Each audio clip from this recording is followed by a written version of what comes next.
कैसे हो मेरे दोस्तों? कैसे हो? आज तुम लोगों को यहां मैंने इसलिए बुलाया है क्योंकि आज हमारी आखिरी क्लास है। ये हमारी आखिरी क्लास होने वाली है। आज का लेसन आखिरी लेसन होने वाला है। मैं तुमसे कहता नहीं था कि पढ़ लो पढ़ लो पढ़ लो, पर तुम नहीं पढ़ते थे। और आज हम वहां आके खड़े हो गए जब हम चाह के भी नहीं पढ़ सकते, क्योंकि हमें पढ़ाने पे अब बैन लगा दिया गया है। अब मैं आपको और नहीं पढ़ा पाऊंगा, क्योंकि फ्रांसीसी भाषा जो कि हमारी सबसे प्यारी भाषा है, हमारी मातृभाषा है, अब उस पे बैन लगा दिया गया है। अब मैं आपको नहीं पढ़ा पाऊंगा, ना आप पढ़ पाओगे। इसलिए आज ये हमारी आखिरी क्लास होने वाली है। अच्छा, इस सब में सिर्फ तुम्हारी गलती नहीं है, इसमें मेरी भी गलती है। मैं तुमसे और काम करवाता था क्लास के अलावा, अपने खुद के कामों से तुम्हें बाहर भेज देता था। तुम्हारे पेरेंट्स ने भी तुम पे ध्यान नहीं दिया और तुम खुद भी नहीं ध्यान दे पाए। हम सोचते हैं कि कल पढ़ लेंगे, कल पढ़ लेंगे, कल पढ़ लेंगे, और ऐसा सोचते सोचते आज देखो ना हम कहाँ आके खड़े हो गए। पर मेरे बच्चों, याद रखना, तुम्हारी भाषा तुम्हारी धरोहर होती है। ये ऐसा है मानो तुम्हारे हाथ में तुम्हारी जंजीरों की चाबी है, तुम्हारी कैद की चाबी है। तो तुम अपनी भाषा कभी मत भूलना। हेलो दोस्तों, बहुत बहुत स्वागत है आपका हमारे चैनल के अंदर। आज हम कर रहे हैं फ्लेमिंगो का वन शॉट रिवीजन, और डायरेक्ट ही मैं उठा लाया हूं आपके लिए एम हैमल साहब को। द लास्ट लेसन, हमारा पहला चैप्टर, और उसके सबसे बड़े कैरेक्टर, सबसे इंपॉर्टेंट कैरेक्टर एम हैमल, जो एक टीचर ही हैं और जो फ्रांसीसी पढ़ाते हैं, फ्रेंच भाषा सिखाते हैं। और फ्रांस के अंदर जब उस भाषा पे बैन लग जाता है तो कैसा एक माहौल रहा होगा, कैसा एक मंजर सजा होगा, वो मैंने आपके सामने लाने की कोशिश की है। कैसे हैं आप सब? पहले तो ये बता दें, क्या अच्छा लग रहा है? थोड़ा देर कर दी मैंने, लेकिन देरी भी जरूरी होती है अगर इस तरह से हम चीजों को समझ पाए तो। कुछ इस तरह का मंजर था हमारा पहला चैप्टर, जो है जिसका नाम ही है द लास्ट लेसन, आखिरी क्लास। बिल्कुल आपकी तरह क्लास 12th अब आपकी आखिरी क्लास है मेरे दोस्त। इसके बाद आपका स्कूल हमेशा हमेशा के लिए खत्म हो जाएगा। सोच के देखिए एक बार, कैसा फील हो रहा है, कैसा महसूस हो रहा है कि आज आप आखिरी बार ये जो पेपर दे रहे हो, ये आखिरी बार इंग्लिश का पेपर देने जा रहे हो। उसके बाद आप पेपर नहीं दोगे, उसके बाद आपका स्कूल खत्म, उसके बाद दोस्तों से आपकी जुदाई है। वो दोस्त आपके बिछड़ जाएंगे, वो टीचर्स आपके बिछड़ जाएंगे, अब कोई साथ ना रहेगा, क्योंकि ये अब आपकी आखिरी क्लास होने जा रही है।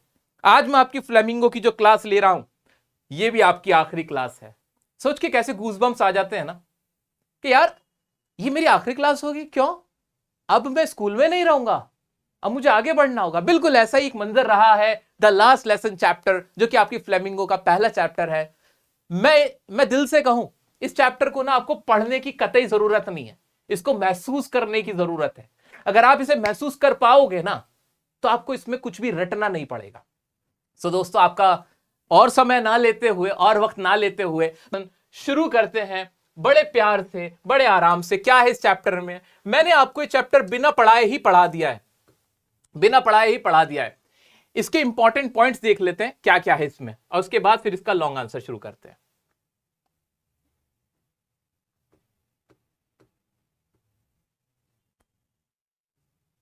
हाँ जी, क्या है कहानी? सबको अच्छे से विजिबल है? किसी तरह की कोई समस्या तो नहीं है ना?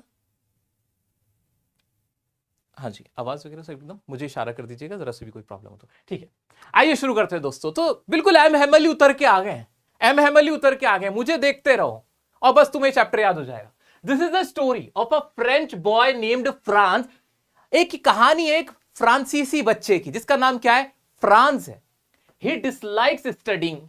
वो स्टडी को, जैसे तुम लोग हो, तुम्हें भी पढ़ाई पसंद नहीं है ना? पसंद नहीं है। अब तक तुम्हें स्कूल अच्छा नहीं लगता था, अब तक तुम्हें स्कूल जाना पसंद नहीं था, टीचर्स की डांट पसंद नहीं थी, ट्यूशन जाना अच्छा नहीं लगता था। बट सोच के देखना जरा कि तुम्हारी आखिरी क्लास होने वाली है, इसके बाद तुम्हारा स्कूल ही खत्म है। वो जो सुबह उठ के स्कूल जाते हो ना, वो जो ट्यूशन जाते हो ना, वो जो टीचर्स पढ़ाते हैं, सब खत्म। पिछले 12 साल से जो काम कर रहे थे अब वो खत्म हो जाएगा। ये सोचते ही देखो तुम्हें कैसा फील होगा। ऐसा ही कुछ फील होगा फ्रांस को। ही डिसलाइक्स स्टडिंग फ्रेंच। उसको फ्रेंच पढ़ना बिल्कुल पसंद नहीं। तुम्हें इंग्लिश पढ़ना कि तुम्हें कैसा लग रहा है, ये अब हमारी आखिरी क्लास है, बताओ कैसा लग रहा है। उस दिन की फीलिंग्स ना, तुम ना, शब्द नहीं होंगे तुम्हारे पास, आंखों से आंसू आने लगेंगे। सही बता रहा हूं, क्योंकि जब तुम्हें एहसास होगा कि अब मैं इंग्लिश और नहीं पढ़ूंगा, ये टीचर के साथ मेरी आखिरी क्लास थी, अब डियर सर से मैं नहीं पढ़ पाऊंगा। सीरियसली यार, ये सच हो रहा है। ये सोच के ना तुम परेशान हो जाओगे, अंदर ना एक बेचैनी उठ पड़ेगी। वही हो रहा है किसके साथ? फ्रांस के साथ, कि उसे फ्रेंच पढ़ना पसंद नहीं था जैसे तुम्हें इंग्लिश पढ़ना पसंद नहीं। फिर क्या होता था, फिर क्या हुआ? And hates his teacher M Hamel. और वो ना नफरत करता था एम हैमिल से। क्या यार, सुबह उठ के आ जाते हैं, फ्रेंच पढ़ाने लगते हैं, पार्टिसिपल के रूल पूछने लगते हैं। तो ये क्या करता था? डिसलाइक्स करता था किसको? फ्रेंच को। और एम हैमिल जो उसके टीचर थे फ्रेंच, उनको भी पसंद नहीं करता था। कौन? फ्रांस। मेरे बच्चों से he was in great dread of scolding. उसको ना बहुत डर लग रहा था एक सुबह स्कूल जाने से पहले, as he did not learn the lesson on participle. क्योंकि उसने पार्टिसिपल का जो लेसन था, जैसे इंग्लिश में पार्टिसिपल होते हैं ना, वो उसको याद नहीं था। तो वो डर रहा था कि स्कूल जाऊंगा, जो मेरे एम हैमिल है ना, वो छड़ी लेके मेरी पिटाई करेंगे, डांटेंगे। उसे डर लग रहा था। फिर क्या होता है? When he reached his school, he found, जब वो स्कूल पहुंचता है, वो पाता है, उसे क्या पता चलता है? There was silence all around. हर जगह सन्नाटा है, पूरे स्कूल में खामोशी है, जबकि बच्चे शोर कर रहे होते थे। लेकिन आज ऐसा नहीं था। The students set eight there desk silently. जो बच्चे थे, सेट यानी सिट की सेकंड फॉर्म सेट, वो बैठे हुए थे अपने अपने डेस्क पे बड़े silently. M Hamel did not scold Franz for coming late. और एम हैमिल ने उसे डांटा नहीं। जैसे एम हैमिल आया ना, जैसे मान लो एम हैमिल आया, तो उन्होंने ये नहीं कहा कि तुम लेट क्या, बल्कि क्यों कहा, फ्रांस आज मैं तुम्हें डांटूंगा नहीं, आज मैं तुम्हें डांटूंगा नहीं, आओ बैठ जाओ, तुम अपनी सीट पे बैठ जाओ, बैठ जाओ बेटा, ऐसे कह दिया। जबकि वो तो कहते थे अब आए हो, ये कोई टाइम है आने का, तुम लेट क्यों है, ऐसे डांटते थे। लेकिन अब उन्होंने उसे नहीं डांटा, उसे नहीं डांटा। तो ये बहुत स्ट्रेंज था। फिर क्या होता है? He was wearing his beautiful dress which he never wore except on inspection and prize days. वो अपनी खूबसूरत पोशाक, जैसे कि मैंने पहना हुआ है, ग्रीन कलर का कोट था, फ्रिल्ड शर्ट थी, और एक हैट थी ब्लैक कलर की, इस तरह का ही। अब मेरे पास सब कुछ पूरा नहीं मिल पाया, बट मैंने कोशिश की कि इंडियन एम हैमिल बन जाऊं। तो ऐसा ही एक स्पेशल ड्रेस पहन के आया, जैसे मैं आज तुम्हारे लिए स्पेशल ड्रेस पहन के आया हूं। तुमने सोचा नहीं सर आप कभी ऐसे नहीं आते, आज ऐसे क्यों आए हो? क्योंकि दोस्तों देखा जाए, ये भी तुम्हारी आखिरी क्लासेस होने वाली हैं। फ्लेमिंगो के चैप्टर्स की ये आखिरी क्लास है तुम लोगों की मेरे साथ। इसके बाद मैं फ्लेमिंगो के चैप्टर्स तुम्हें नहीं पढ़ा पाऊंगा। पोयम होगी वो आखिरी होगी, और 10 तारीख को तो सबसे आखिरी क्लास होगी। उसके बाद तुम और मैं अलग हो जाएंगे। आ जाओ दोस्त, फिर क्या होता है? Which he never wore on inspection and prize days. Villagers were also present in the class. गांव वाले भी क्लास के अंदर थे, जबकि उनका तो कोई काम ही नहीं था क्लास में, वो भी क्लास में मौजूद थे। Everybody looked very sad in the class. हर कोई क्लास में क्या था? बहुत सैड था, उदास था। अब फ्रांस को तो पता नहीं था कि क्या सब चल रहा है, ऐसा क्यों है। Then M. Hamill told that the order has come from Berlin to teach only German. तब जो एम हैमिल होते हैं वो कुछ इस अंदाज में बताते हैं, दोस्तों मैं आपको बताना चाहूंगा कि अब फ्रांस में सिर्फ जर्मन भाषा पढ़ाई जाएगी, फ्रेंच भाषा पे बैन लग गया है। ये वो न्यूज सबको सुनाते हैं, क्योंकि फ्रांस में ये बात कब की चल रही है? सेकेंड वर्ल्ड वॉर की बात चल रही है, उस टाइम की बात चल रही है अराउंड, जब जो जर्मनी थी उसने फ्रांस को एक्वायर कर लिया था, उसे कैप्चर कर लिया था, उस पर कब्जा कर लिया था। अब वहां पे जैसे ही उनका कब्जा होता है तो वो वहां की भाषा को खत्म करते हैं। अब भाषा को इसलिए खत्म करते हैं ताकि यूनिटी खत्म की जाए। लैंग्वेज यूनिटी लाती है। जब दोनों के बीच लैंग्वेज ही नहीं रहेगी वहां के लोगों के बीच, तो यूनिटी नहीं आएगी। आ जाओ, तो ये खबर कौन सुनाते हैं? एम हैमिल साहब सुनाते हैं कि भाई जर्मनी से एक बर्लिन, बर्लिन क्या है यहाँ पे? बर्लिन क्या है? कोई पूछे बर्लिन क्या है? बर्लिन कैपिटल जर्मनी की, तो जर्मनी को डिनोट क्या कर रहा है यहाँ पे? बर्लिन। कि then an order has come from Berlin that only German will be taught in the school of Alsace and Lorraine. Alsace and Lorraine France के बड़े शहरों के नाम है, ठीक है, समझ गए। France got shocked to hear this news. France हैरान रह गया कि ये क्या खबर है, ये क्या सुना दिया मुझे आपने। He felt sorry for not learning his lessons. उसको ना अंदर ही अंदर पछतावा महसूस होने लगा कि उसने अपना सबक याद क्यों नहीं किया, क्योंकि जब हम कोई चीज खो देते हैं ना, खोने के बाद उसकी कदर होती है। खोने से पहले तो सब कुछ आसान लग रहा होता है कि ये तो मिला हुआ है यार, पढ़ाई किताब है, अरे क्या ही है। जिस दिन वो किताबें छीन ली जाए, जिस दिन वो पढ़ाई छीन ली जाए, जिस दिन तुमसे वो हक छीन लिया जाए पढ़ने का, उस दिन तुम्हें पता चलेगा उसकी कदर क्या है, उसकी वैल्यू क्या है। आ जाते हैं। He felt sorry and he suddenly starts liking learning French। और उसे अचानक से ना फ्रेंच भाषा सीखने का मन होने लगा कि यार ये तो बहुत अच्छी है यार, यार ये तो आसान भी है। He develops liking for his teacher M. Hamill। M. Hamill को पसंद करने लगा। जिनसे वो इरिटेट होता था, हेट करता था, उन्हें पसंद नहीं करता था, डिसलाइक करता था, अब वो एम हैमिल को पसंद करने लगा। जैसे तुम लोग अब मुझे पसंद करने लग रहे हो, है ना, कि डियर सर अब तो यार आप हमें अब नहीं मिल पाओगे, क्लास 12 में आखिरी बार आपसे मुलाकात हो रही है। आपकी वीडियोस पहले तो मैं नहीं देखता था, ऐसे कर देता था, अब तो चाह के भी आपसे मैं नहीं जुड़ पाऊंगा। अब तो मैं क्या करूं, मेरा दिल चाह रहा है मैं आपकी सारे वीडियोस देख लूं, आपको दिन भर देखता रहूं, क्योंकि क्लास 12 के बाद तो मेरा आपसे कनेक्शन कट जाएगा। ऐसी फीलिंग्स आ रही थी किसको, फ्रांस को।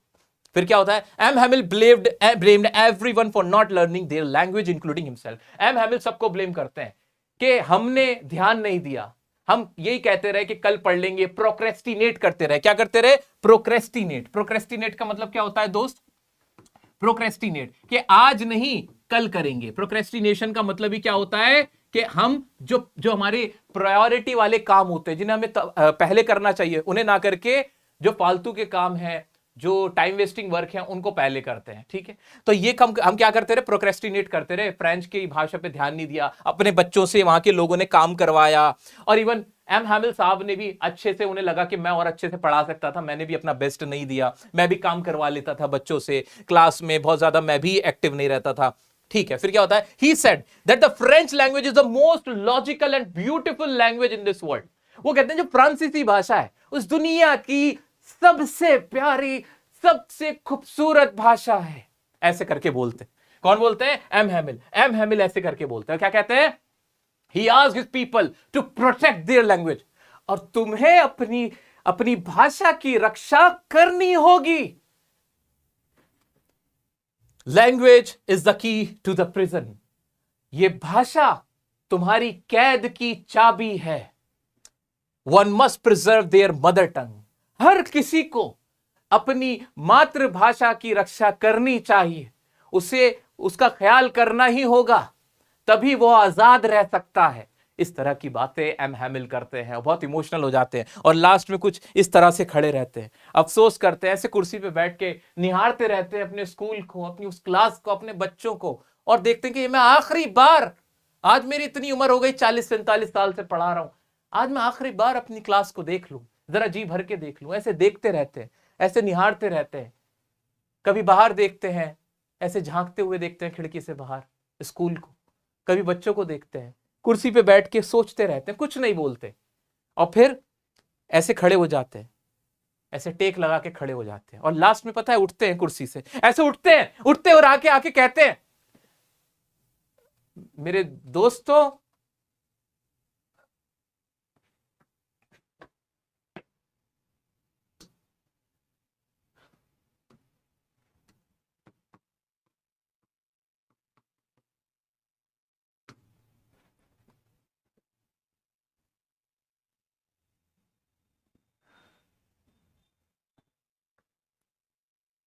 और ऐसे वी वाले फ्रांस लिख के ऐसे कह के चले जाते हैं, इशारे से कह देते हैं कि क्लास इज ओवर। और इस तरह से फ्रांस का लास्ट लेसन खत्म होता है, जहां एम हैमिल सबको यह एहसास कराते हैं कि your language, your mother tongue is the most important thing for you. You should preserve your mother tongue, it is your heritage. आपको इसका ख्याल करना होगा if you really want to succeed in your life, if you really want to protect yourself from any kind of separation। ये सारी बातें M Hamel सबको realise कराते हैं। ये माहौल होता है, इस तरह का माहौल होता है दोस्तों उस क्लास के अंदर। यहां हमारा चैप्टर खत्म होता है, मुझे उम्मीद है कि तुम्हें ये चैप्टर अब क्लियर हो गया होगा। एक बार मैं नजर मार लूं, हाँ जी, सारे बच्चे जो भी साथ साथ जुड़ रहा हो, अगर आपको मजा आया हो, चैप्टर अच्छा लगा हो, तो देखो दोस्तों, क्या आप जानते हो कि मैं मैं सबसे ज्यादा इमोशनल किस चीज को लेके हूं? ये सब जो मैं कर रहा होता हूं, ये सब सिर्फ एक ही इसका पर्पस होता है, वो तुम मुझसे कहोगे ना जोकर बन जाओ, मैं जोकर बन जाऊंगा। तुम कहोगे कि सुपरमैन बन जाओ, मैं सुपरमैन बन जाऊंगा। क्योंकि एक टीचर एक फादर फिगर होता है, एक बाप की तरह होता है एक टीचर, अगर वो समझे तो अपनी जिम्मेदारी। और कभी भी ना एक पिता जो होता है ना, वो अपने बच्चों के लिए हमेशा बेस्ट सोचता है, वो उनको कभी गलत रास्ता नहीं दिखाता। एक पिता अपने बच्चों का, अपनी बेटी का, अपने बेटे का सुपरमैन होता है कि नहीं? ऐसे एक टीचर। तो तुम मेरे से कहोगे कि सर हमारे को डांस करके दिखाओ, मैं तुम्हें डांस करके दिखा दूंगा। तुम कहोगे सर रो के दिखाओ, मैं रो के दिखा दूंगा। हंस के दिखाओ, मैं हंस के दिखा दूंगा। क्यों? मेरी कोशिश क्या है कि तुम्हें सिखा दूं, तुम्हें पढ़ा दूं। बदले में मुझे पता है क्या चाहिए, तुम्हारा प्यार, तुम्हारी मुस्कुराहट। समझ रहे हो?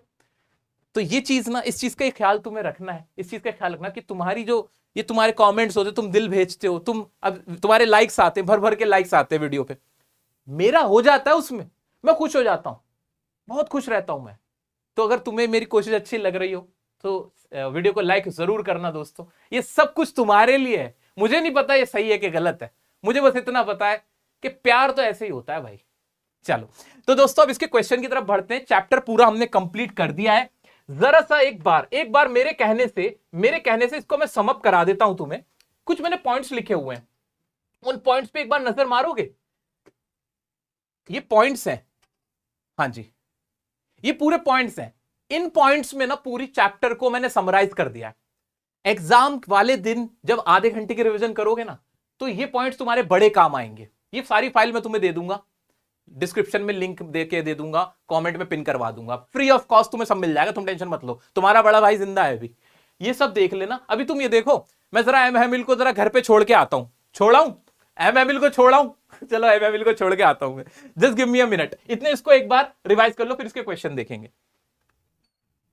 हाँ जी, एम हैमिल को छोड़ा है मैं, एम हैमिल को छोड़ाया। हाँ जी, ये चैप्टर क्लियर है बिल्कुल। आओ इसके क्वेश्चन करा दूं, आओ चलो अब इसके क्वेश्चन की तरफ बढ़ते हैं। इसमें याद क्या रखना है मेनली दोस्तों, इस चैप्टर में जो इंपॉर्टेंट क्वेश्चन बनता है वो क्या बनता है वो सुन लो पहले। इसमें क्या इंपॉर्टेंट क्वेश्चन बनता है? इसका सबसे इंपॉर्टेंट क्वेश्चन यही बनता है, सबसे इंपॉर्टेंट क्वेश्चन ये बनता है कि लैंग्वेज का हमारी लाइफ में क्या रोल होता है। What is the role or importance of language in our life या one's life? किसी की लाइफ में लैंग्वेज का, हेरिटेज का क्या रोल होता है। ये एक क्वेश्चन जो बहुत 2 नंबर वाला क्वेश्चन बनता है कि why was France scared? France को डर क्यों लग रहा था? क्योंकि उसने लेसन लर्न नहीं किया था। ये रिपीट पे पूछा जाता है क्वेश्चन बार बार। ऐसे ही एक बस तीसरा एक क्वेश्चन और मुझे याद आता है जो इसमें से बहुत अच्छे से बनता है कि फ्रांस की जो फीलिंग्स थी फॉर मिस्टर एम हैमिल और फ्रेंच लैंग्वेज, वो चेंज कैसे होती हैं एम हैमिल के लिए और फ्रेंच लैंग्वेज के लिए। How did it change suddenly, वो सडनली चेंज क्यों होती हैं। ये 3 क्वेश्चन ही घूम फिर के पूछे जाते हैं। जिसने पूरे साल इंग्लिश पे ध्यान नहीं दिया था, बिल्कुल ना, एक तो रिग्रेट फील मत करना, तुमने सही किया था नहीं ध्यान दिया था। क्यों? मैं हूं ना तुम्हारे लिए ध्यान देने के लिए, तो टेंशन क्यों ले रहे हो? तो टेंशन की कोई बात नहीं है। इंग्लिश का पेपर वैसे भी बहुत आसान होता है, चैप्टर्स में से बहुत ज्यादा नंबर का पूछा नहीं जाता, आसान सा है, थोड़ा सा सिलेबस है। 8 चैप्टर इसमें, 6 चैप्टर विस्टास में, हो गई कहानी खत्म। 5 सिर्फ पोयम है, इन सब में भी चॉइस आएंगी, हर क्वेश्चन में चॉइस होगी, तो बचा ही क्या तुम्हारे लिए, सोच के तो देखो। ठीक है, तो अपने आप को रिग्रेट मत कराओ, पूरे साल नहीं पढ़ा था, केमिस्ट्री पे ध्यान था, फिजिक्स पे ध्यान था, मैं मैथ्स पढ़ता रह गया। अरे टेंशन मत लो, अब जितनी क्लास करा रहा हूं इसमें ध्यान से पढ़ लेना। ठीक है, तुम्हारे बहुत आराम से 90+ नंबर रखे हुए, बहुत आराम से। ठीक है, समझ में आ गया? इन क्वेश्चन के आंसर तुम्हें आने चाहिए। जो कीवर्ड है ना, इंपॉर्टेंट कीवर्ड्स, मैंने पहले ही मेरे दोस्त, मैंने पहले ही ना ऐसे अंडरलाइन कर दिए येलो कलर से। देखते रहना। डिसलाइक, एम हैमिल किस चीज के डिसलाइक था? उसको फियर था, स्कोल्डिंग था, पार्टिसिपल के रूल थे, साइलेंस था क्लास के अंदर, माहौल कैसा था? साइलेंट माहौल था, एवरीवन लुक्ड सैड, हर कोई सैड दिख रहा था। इस तरह के क्वेश्चन होंगे। अब आओ मैं तुम्हें इसके प्रीवियस ईयर के क्वेश्चन करा देता हूं। करा दूं? क्लियर हो गया ना? सबको क्लियर है? हाँ सर एक्सट्रैक्ट बेस से डर लग रहा है। अरे कुछ भी नहीं है, 6 नंबर का एक्सट्रैक्ट बेस कुछ है ही नहीं उसके अंदर। इजी क्वेश्चन है, जल्दी से अब स्पीड में निकालते हैं। आओ इन क्वेश्चंस को। मैंने तुम्हारे लिए पहले ने इनकी थीम भी लिख के दे रखी है। थीम कहां काम आएगी बताऊंगा। पैरेलल क्वेश्चन आपके एग्जाम में आते हैं, कॉम्पिटेंसी बेस्ड क्वेश्चन, 5 नंबर का क्वेश्चन होता है, उसके लिए थीम की जरूरत पड़ेगी, वो मैं तुम्हें समझा दूंगा। फिलहाल बस मैं तुम्हें बता रहा हूं, तुम घबराओ मत, तुम्हारे लिए थीम हर चैप्टर की लिखी हुई है, कैरेक्टर स्केच लिखे हुए हैं। कैरेक्टर स्केच के ऊपर क्वेश्चन बहुत आता है, तो एक एक वर्ड का कैरेक्टर स्केच है, मतलब जैसे ऐसे वर्ड है बस, कि कैसे थे, एम हैमिल कैसे थे, एम हैमिल की स्पेलिंग गलत है, इसको ठीक कर लेना, एम हैमिल की स्पेलिंग गलत है, ये मैं खुद कह रहा हूं कि एम हैमिल की स्पेलिंग गलत है, टाइपिंग एरर है, एम हैमिल की स्पेलिंग गलत है, एम हैमिल की स्पेलिंग गलत थी, ऐसे कर दिया। कैसे थे, डेडिकेटेड थे, पैशनेट टीचर थे, डिवोटेड थे वर्क के लिए, प्रमोट करते थे फ्रेंच लैंग्वेज कल्चर को, शार्प सेंस ऑफ ह्यूमर था, पेट्रियोटिक थे, करेजियस थे, ये वाली बात आ जाएगी। ऐसे ही फ्रांस का कैरेक्टर कैसा था, ही लाइक्स टू प्ले, वो कैसा था, और बहुत ज्यादा उसको क्या क्या पसंद था, रिवर, डे ड्रीमर था, ईगर टू लर्न था, इग्नोरेंट था, ये सारी बातें। तो इससे ना तुम्हें फायदा हो जाएगा, जो आपके पैरेलल बेस क्वेश्चन आएंगे वो मैं कराऊंगा, अभी कराऊंगा, चिंता ना करो, चिंता ना करो। आओ पहले एक्सट्रैक्ट बेस देखते हैं। ये तुम्हारा एक्सट्रैक्ट है, ये तुम्हारा एक्सट्रैक्ट है।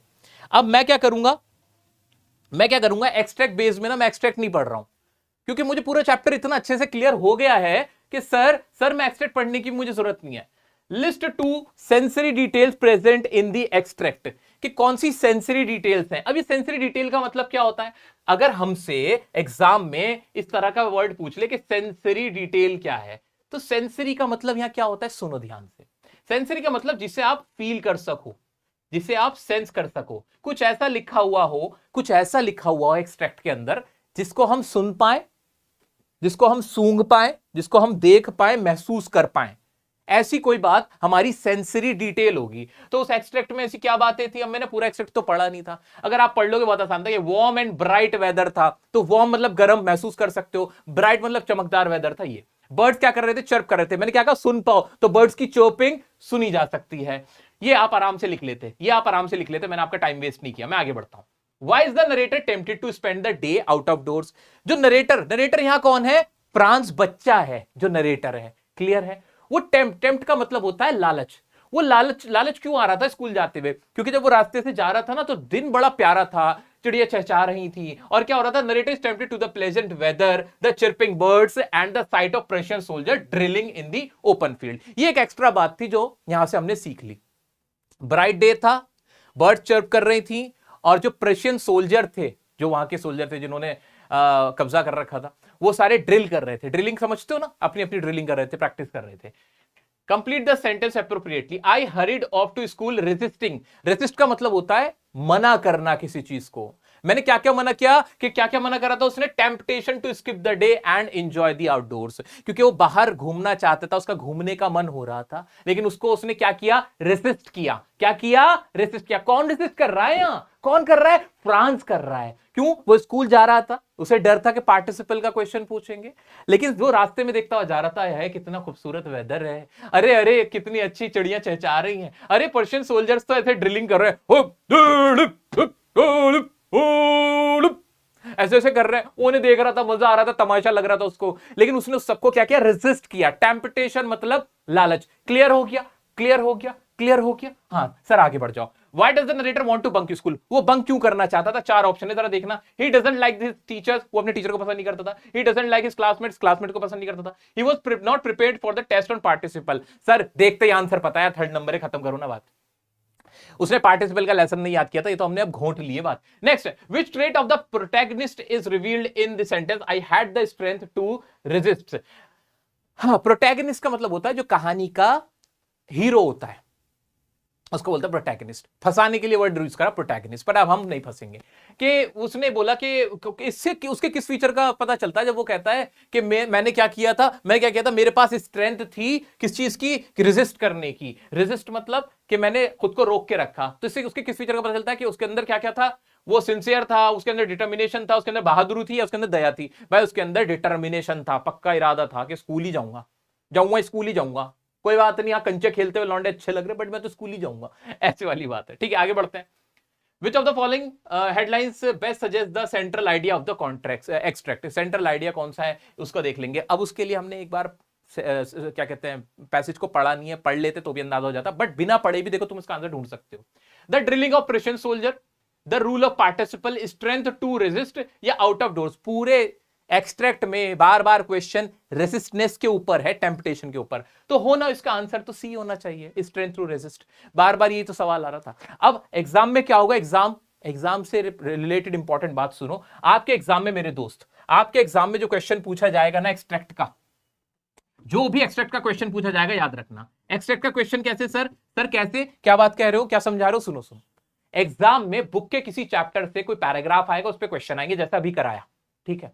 उसमें फंसाने के लिए क्या होगा, क्वेश्चन जो दिए गए होंगे ना कि राइटर की टोन बताओ, राइटर की टोन बताओ, राइटर की टोन बताओ, इस तरह का एक क्वेश्चन होगा, ठीक है। या फिर पूछेगा कि बताओ इसका सेंट्रल आइडिया क्या है, बताओ सेंट्रल आइडिया क्या होगा।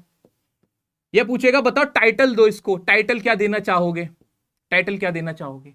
अब याद रखने वाली बात यह है मेरा बच्चा, ध्यान से सुनो, ये जो टोन पूछ रहा है ना, ये जो सेंट्रल आइडिया पूछ रहा है, ये जो टाइटल पूछ रहा है, ये सारी चीजें किससे रिलेटेड पूछ रहा है, उस एक्सट्रैक्ट से रिलेटेड पूछ रहा है, पूरे चैप्टर से रिलेटेड नहीं पूछ रहा।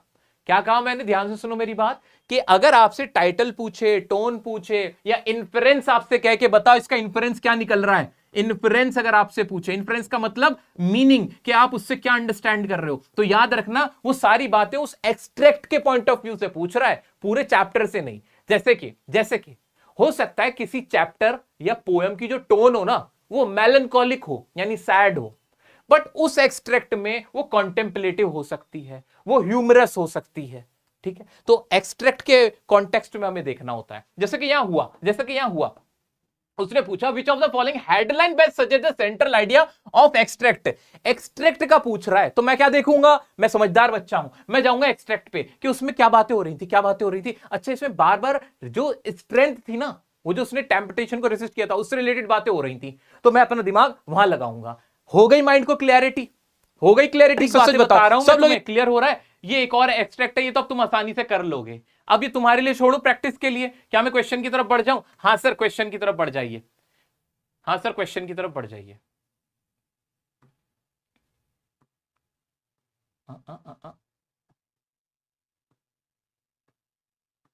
लॉन्ग टाइप क्वेश्चन है ये, पहले देखो। हाँ, What was more tempting for France than the rule for participle?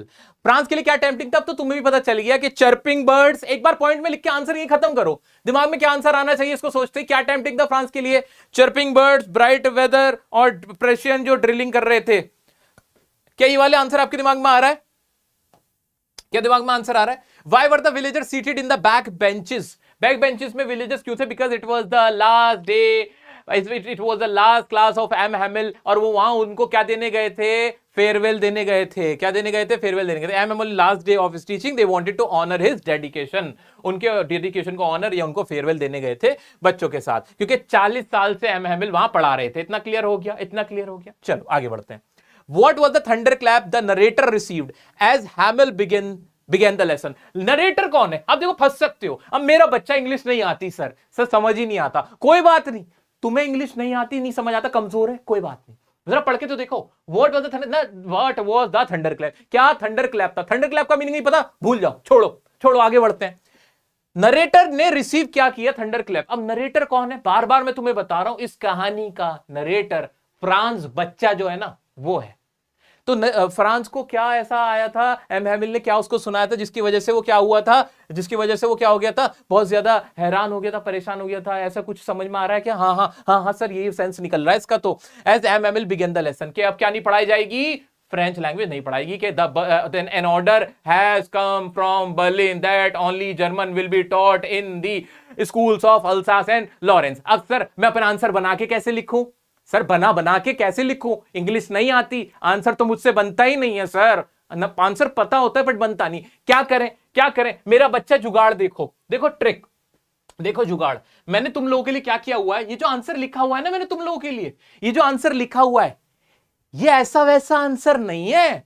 ये एक ऐसा लॉन्ग आंसर है जिसमें तुम्हारे जितने भी पॉसिबल क्वेश्चन हो सकते हैं, मोस्टली उन सबके आंसर छिपे हुए हैं। जैसे वाला क्वेश्चन था ना कि फ्रांस को क्या थंडर क्लैप लगा, क्या उसका दिमाग हिला है, क्या उसने खबर सुनी, तो क्या तो क्या इसका आंसर इसमें से निकाल सकता हूं मैं? हाँ, ये रहा ना इसका आंसर, ये रखा है इसका answer, that M Hamel told that the order has come from Berlin to teach only German in the schools of Alsace and Lorraine, Franz got shock to hear the news. क्या ये वाली line as it is उठा के ditto copy कर सकते हैं? क्या कर सकते हैं ना? हाँ सर, ये तो कॉपी कर सकते हैं। तो अब तुम्हें क्या करना है?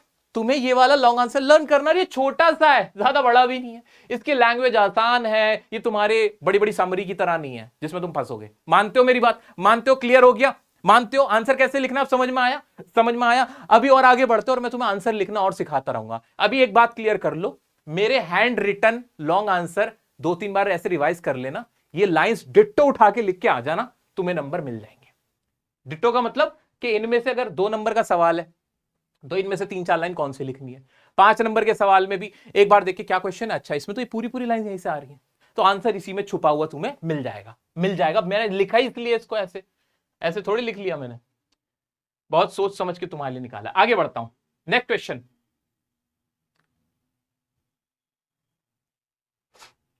हाँ, एक्सप्लेन द इन्फ्रेंस वाला नहीं बताया था ना मैंने तुम्हें? हाँ, एक क्वेश्चन बार बार आता है कि मैंने लिखा भी था ये ना पीछे, कि बताओ इन्फ्रेंस क्या है, कि आपको इससे क्या समझ में आता है। तो इन्फ्रेंस की हिंदी समझ लो। तुम्हें नहीं आती ना बहुत ज्यादा इंग्लिश, तो वो भी अपने आप को कम मत समझना, पहले ही बोल रहा हूं मैं। तुम मेरे भाई हो, तुम मेरी बहन हो, तो तुम कम मत समझ लेना खुद को। जब तुम्हारा भाई कह रहा है नहीं है टेंशन लेने वाली बात, यही पूछेगा, इससे ज्यादा पूछेगा ही नहीं। इन्फ्रेंस कहेगा कि बताओ इन्फ्रेंस क्या समझते हो तुम इससे। इन्फ्रेंस का मतलब ही क्या है? अंडरस्टैंड, सीधी सी बात है। तो अगर क्वेश्चन इस तरह से पूछ ले, कि बताओ इन्फ्रेंस, इससे तुम्हारे को क्या हो रहा है। इन्फ्रेंस, तुम सोचोगे यार इन्फ्रेंस क्या मतलब पूछ रहा है। इन्फ्रेंस मतलब कि तुम इससे क्या अंडरस्टैंड करते हो। वहां पे उसने, फ्रांस ने गुस्से में एक लाइन बोली थी कि will they make them sing in German, क्या जो कबूतर हैं क्या ये इनको भी जर्मनी में बुलवाएंगे। तो इससे तुम्हें क्या समझ आता है? इससे समझ में आता है कि Germans have controlled the France, कि जर्मन ने क्या कंट्रोल कर लिया था, अपना डोमिनेशन दिखा दिया था, फ्रांस को क्या कहते हैं, कंट्रोल कर लिया था और उनकी लैंग्वेज पे बैन लगा दिया था जो फ्रांसीसी। दैट्स व्हाई जो फ्रांस था ही वाज एंग्री या ही वाज एजिटेटेड। क्या ये 2-3 लाइन में अपनी तरफ से इसका आंसर लिखा जा सकता था? बहुत आसानी से लिखा जा सकता था। There is nothing new in that, there is no difficulty in that. Clear है? इतना क्लियर हो गया सबको? क्या मैं आगे बढ़ जाऊं? हाँ जी, हाँ जी। जो भी साथी अभी जुड़ता जा रहा हो, सेशन को लाइक नहीं किया तो लाइक करके अपना प्यार मुझे जरूर दे के जाना। ये लाइक ही ना दुनिया को दिखाते हैं कि देखो कितना प्यार है इनको। चलो, why were France feelings as he set out for school and why? France की फीलिंग क्या थी? उसको क्या था? वो बहुत स्कोल्ड के डर था उसके अंदर। He had a fear, he was, वो क्या कहते हैं, because he did not learn the lesson on participle पे लेसन उसको याद नहीं था। He hates French language. ये सारी बातें आ जाएंगी। अब तो सही है, क्लियर हो गया। Why was M Hamel dressed in formal clothes in school? इसका आंसर भी लॉन्ग आंसर में छुपा हुआ है कि वो ऐसा क्यों कर रहे थे, because that was the last day and he was wearing those dress on only on special occasions, on prize days. इस तरीके की वो जो लाइंस थी एज इट इज डिट्टो लिख देंगे हम, ठीक है। When do the residents of Alsace realize how precious their language is to them? जो रेजिडेंट्स थे अल्सास के, यानी जो फ्रांसीसी लोग थे, उनको कब रियलाइज हो कि फ्रांसीसी लैंग्वेज बहुत इंपॉर्टेंट है? When an order came from Berlin. ये वाली लाइन इसमें आ जाएगी, हाँ ये आ जाएगी। और साथ में क्या आ जाएगा कि एम हैमिल ब्लेम्ड एवरीवन। ये वाली लाइन थी ना, हाँ, कि M Hamel blamed everyone not to give importance to their mother tongue, के उन्होंने अपनी मदर टंग को इंपॉर्टेंस नहीं दी, इसलिए एम हैमिल उनको लास्ट डे पे, लास्ट क्लास में इस चीज का ब्लेम करते हैं और खुद को भी ब्लेम करते हैं। The last lesson reflect the flaws in human character that led to the sad plight of people in Alsace, substantiate your answer with evidence from the text। अच्छा, ये तो 120 वर्ड वाला था, पूरी इसकी समरी इसमें आराम से लिख दोगे तुम। What was the mood in the classroom when M. Hamill gave his last lesson? कैसा मूड था? मूड बहुत सैड था, मेलनकॉलिक था, इमोशनल था। इसमें इस तरह की कोई से भी वर्ड आप यूज करके इसका आंसर कर सकते हो। What was the importance of the bulletin board near the town hall? Importance क्या था कि उसमें लिखा था an order has come from Berlin. वही वाली लाइन इसमें पूरी आ जाएगी कि जर्मन अथॉरिटी ने क्या ऑर्डर दे रखा था कि only French language, only German will be taught there. Why was the order from Berlin called a thunder clap by Franz? उसको थंडर क्लैप क्यों कहा था? क्योंकि वो शॉक्ड हो गया था। बार बार सेम ही क्वेश्चन रिपीट हो रहा है। Why did M Hamel blame the parents for their children poor performance? क्यों वो ब्लेम क्यों करते पेरेंट्स को? बिकॉज पेरेंट्स ना बच्चों से काम करवा लेते थे, वो अटेंशन नहीं पे करते थे लैंग्वेज को लर्न करने के लिए, स्कूल नहीं सेंड करते थे बच्चों को रेगुलरली। ये वाली बात, they sent their kids to work on farms and mills to earn extra amount of money. ये वाली लाइन मेन थी इसकी कि बच्चों से एक्स्ट्रा अमाउंट कमाने के लिए काम पे भेज देते थे। Why did the narrator want to skip school? बार बार अब तो सेम हो रहा है यार, अब तो सेम हो रहा है। Educating children is the responsibility of society. Justify the statement in view of the last lesson. अब बार बार ये क्वेश्चन आएगा कि लैंग्वेज का, एजुकेशन का हमारी लाइफ में, हमारी सोसाइटी में क्या रोल होता है, और उसका आंसर तुम्हें लिखना कैसे है। ये जो पूरा लॉन्ग आंसर है ना, ये जो पूरा लॉन्ग आंसर है, तुम्हें इसी में से लिखना है, इसी को एक्सप्लेन करना है। कैसे एक्सप्लेन करना है, मैं तुम्हें लास्ट डे जो होगा ना हमारा 10 तारीख, उस दिन थोड़ा और अच्छे से समझाऊंगा। अभी मैं सोच रहा हूं, बहुत ज्यादा टाइम ले लिया मैंने, नेक्स्ट चैप्टर की तरफ बढ़ जाऊं, ठीक है। लेकिन अब इसके आंसर तुम सबके आराम से कर सकते हो। How and why was M Hamel dress differently, बार बार रिपीट ही हो रहे हैं, अब तो रिपीट ही हो रहे हैं। करना क्या है, अब होमवर्क सुनो, ये क्लास करने के बाद ना लिख लिख के देखना है इस समरी को, इनके क्वेश्चंस को।